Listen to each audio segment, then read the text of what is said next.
Gold hub తాకట్టులో ఉన్న బంగారాన్ని విడిపించి కొనబడును. అదే రోజు ఆన్లైన్ ధరకు కొని డబ్బులు ఇవ్వబడును. నమస్తే, వెల్కమ్ టు మనం టీవీ. నా పేరు వలి. లైవ్ లో జాయిన్ అయ్యారు జనసేన పార్టీ రాష్ట్ర అధికార ప్రతినిధి అడ్వకేట్ రజనీ గారు. వారితో మాట్లాడదాం. రజనీ గారు నమస్తే అండి. నమస్తే అండి.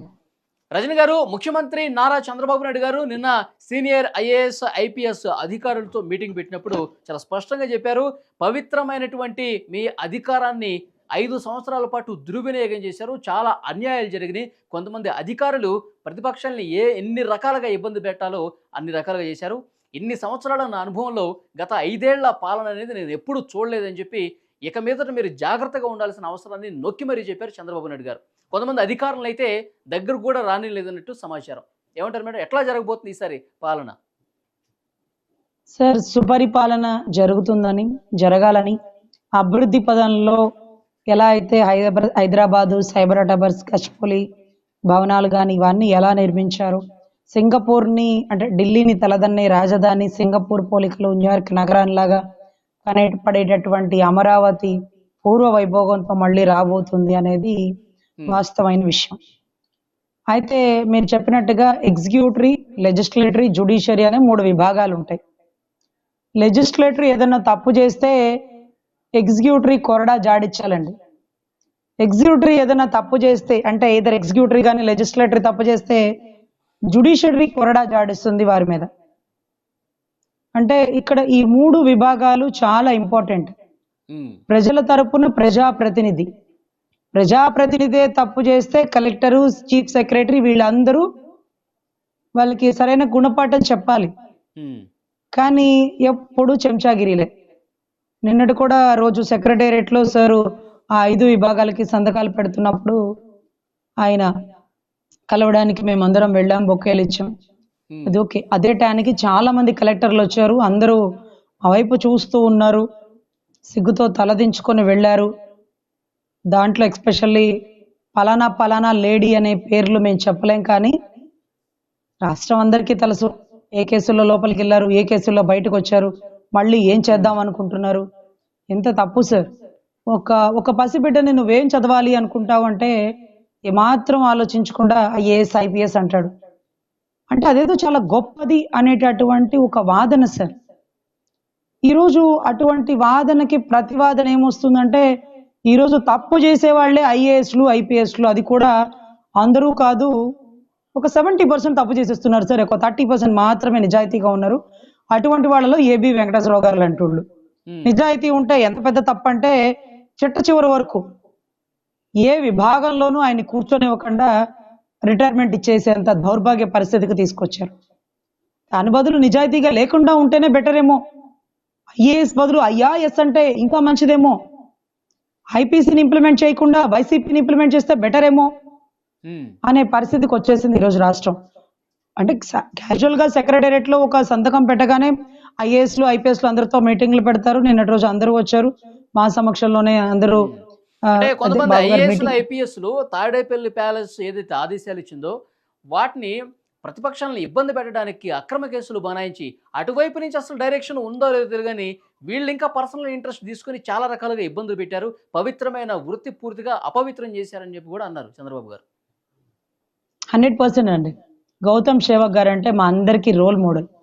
ఒక డీజీపీ క్యాడర్లో ఉన్న వ్యక్తి. ఎవరైనా ఐపీఎస్లో ర్యాంకర్ అయినప్పటికీ, ఎక్కడైనా జాబ్ చేస్తున్నప్పటికీ గౌతమ్ సేవక్ గారు రాగానే ఆయన కాళ్ళకి దండం పెట్టి మేము చదువుకునేటప్పటి నుంచి మీరే మాకు రోల్ మోడల్ సార్ అనేవాళ్ళు. మేము అడ్వకేట్లం అయితే ఎప్పుడు ఆయన కాలేజీలో ఏదైనా మీటింగ్కి చీఫ్ గెస్ట్గా వస్తే మా అందరికీ మీరే రోల్ మోడల్ సార్ అంటాం. అంటే విజయవాడలో చదువుకున్నాను కాబట్టి ఆయన సార్.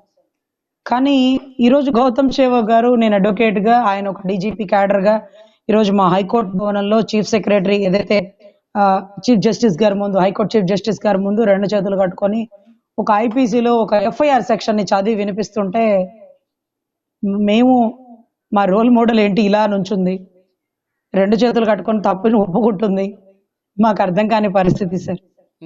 అదే రకంగా ఐఏఎస్ శ్రీలక్ష్మి గారు కూడా సార్ చాలా చిన్న ఏజ్లో ఐఏఎస్ రీచ్ అయ్యారు. చాలా తక్కువ ర్యాంకులో రాష్ట్రం అంతా తలెత్తుకునే పరిస్థితిలో ఆమె నిలబెట్టింది. ఇంకోటి ఆమె గురించి చెప్పుకుంటాం.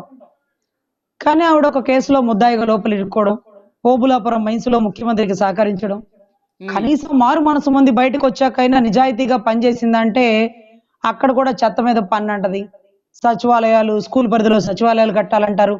కోర్టు ఆర్డర్ ని కూడా ధిక్కరించి పనిచేస్తున్నారు. ఏంట్రా బాబు వీళ్ళు ఐఏఎస్లా ఐఆర్ఎస్లా అనే రకంగా ఇక ఎవరిని రోల్ మోడల్ గా తీసుకోకూడదేమో. అసలు ఐఏఎస్ అనే క్యాడరే అనవసరం. ఒకటి కింద చేతులు కట్టుకొని డైరీలు పట్టుకొని నుంచోవాలి. ఐపీఎస్ అంటే ఒకళ్ళ గేట్ కింద వాచ్మెన్ డ్యూటీ చేపిస్తున్నారు. ఎందుకులే ఆ ఉద్యోగాలు, అప్పుని ప్రశ్నించే న్యాయవాద వృత్తే బెటరు అనే రకంగా ఉన్నది సార్. సో ఇటువంటి పరిస్థితుల్లో కొంతమందిని దూరం పెట్టడం కాదు, పెట్టాల్సిన అవసరం బాబు గారికి ఉంది. ఇంకా కూడా నేను క్షమాగుణం కలిగి ఉంటాను అనడం కరెక్ట్ కాదు సార్. తప్పుని తప్పు అనాల, తప్పుకు తగ్గ శిక్ష పడితేనే ఇంకొకడు ఆ తప్పు చేయకుండా భయపడతాడు.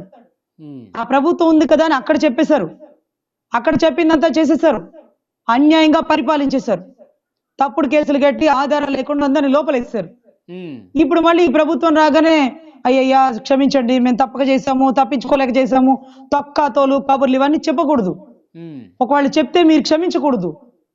ఎందుకంటే రేపటి రోజు ఇంకో కొత్తగా వచ్చే ఐఏఎస్ కూడా ఆ ప్రభుత్వం అంటే ఆ మాట విని చేస్తాం, ఈ ప్రభుత్వం వచ్చాక ఈ మాట విని చేస్తాం.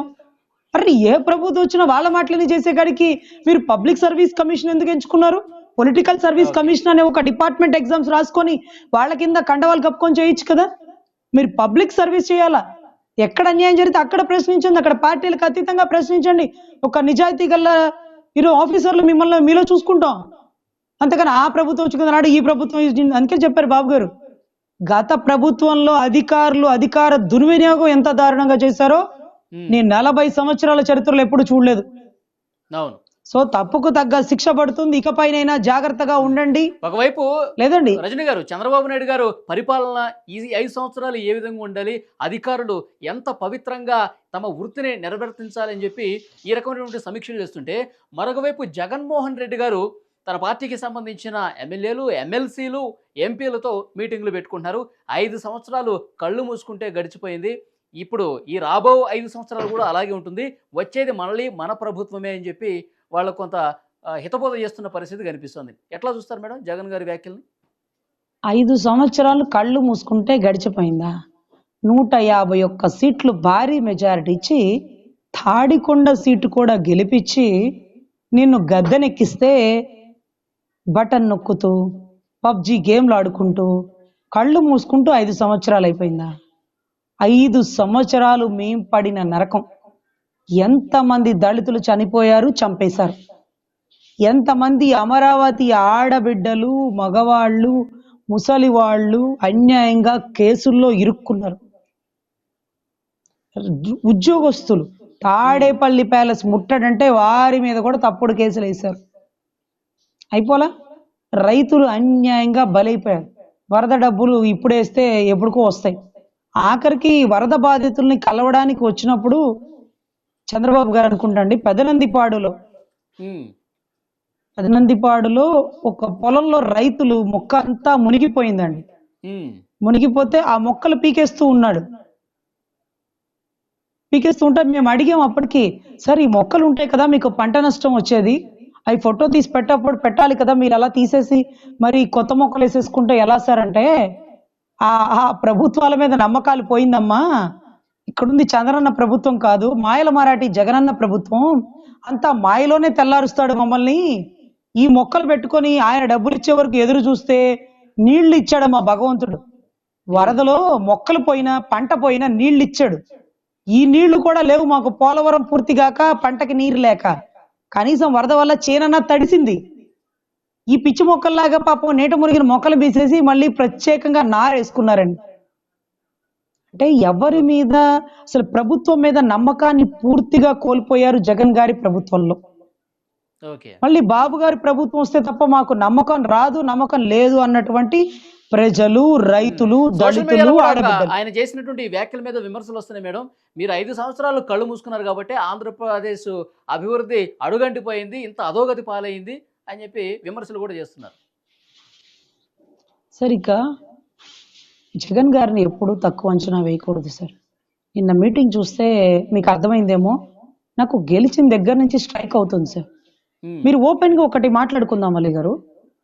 పులివెందల్లో సొంత చెల్లి, సొంత బాబాయి గారి భార్య, సొంత బాబాయి గారి కూతురు, మా నాయన చావు కారణం ఈతనే ఈతనే అని ముక్కు మీద వేలు పెట్టి చూపించినా ఉమ్, పులివెందుల్లో ఎలా గెలిచారు? కొంత ఓటింగ్ ఉంది కదా, ఒప్పుకుంటారా వల్లి గారు? ఉమ్, తాడికొండ అమరావతి అడ్డ రైతుల కన్నీళ్లు, బోర్డర్లో సైన్యంలాగా వచ్చిన పోలీసులు, రైతులు పడ్డ కష్టాలు, తప్పుడు కేసులు, 33,000 ఎకరాల భూములు, అయ్యయ్యో ఎన్ని మాట్లాడామో మా లాంటి వాళ్ళం. రైతుల కన్నీళ్లు, కష్టాలు, చనిపోయిన వాళ్ళు, స్మారక భవనాలు. అయినా సరే ఎక్కడి నుంచి వచ్చింది ఓటింగ్? అంత ఓటింగ్ ఎక్కడి నుంచి వచ్చింది? అసలు ఏం జరుగుతుంది సార్? 40% ఓటు పక్కకి పోలేదు.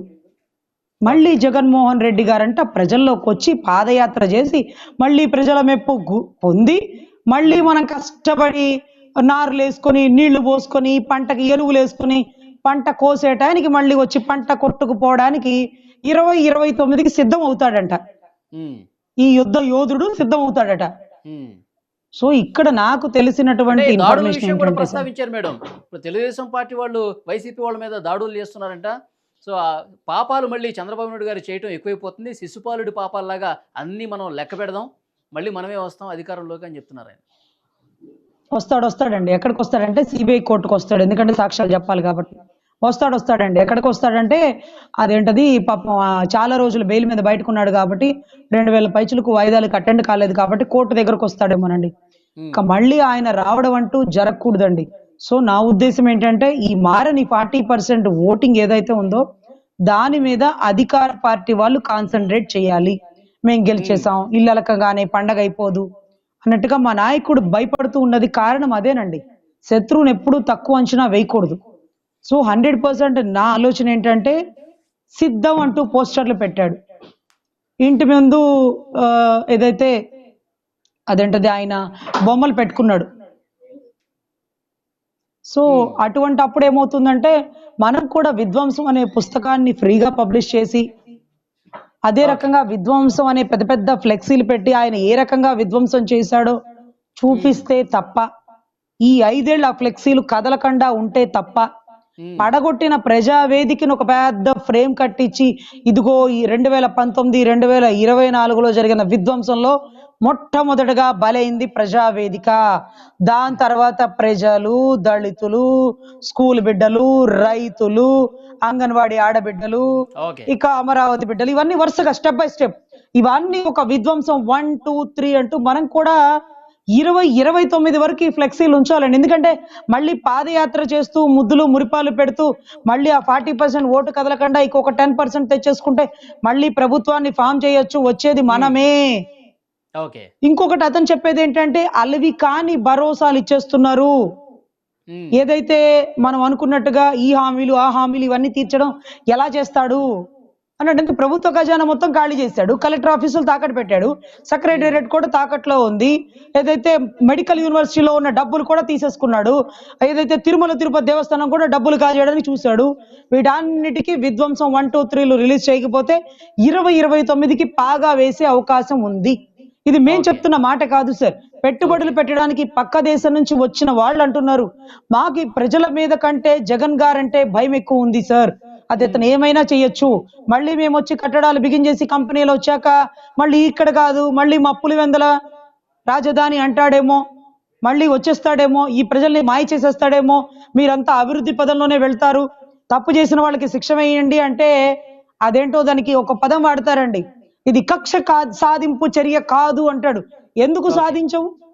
కక్ష సాధింపు అంటే ఈరోజు కార్యకర్తల మీద కాదండి, ఎగ్జిక్యూటివ్ ఎంప్లాయీస్ జీతాలు తీసుకొని ఉద్యోగాలు చేస్తున్న వాళ్ళు ప్రజా ప్రతినిధులు చేసిన చెంచాగిరీల కింద ఎందుకు పనిచేస్తున్నారు? ప్రజల పట్ల ఎందుకు నిలబడటలేదు? సో అలా తప్పు చేసిన వారికి శిక్ష వేయకూడదా?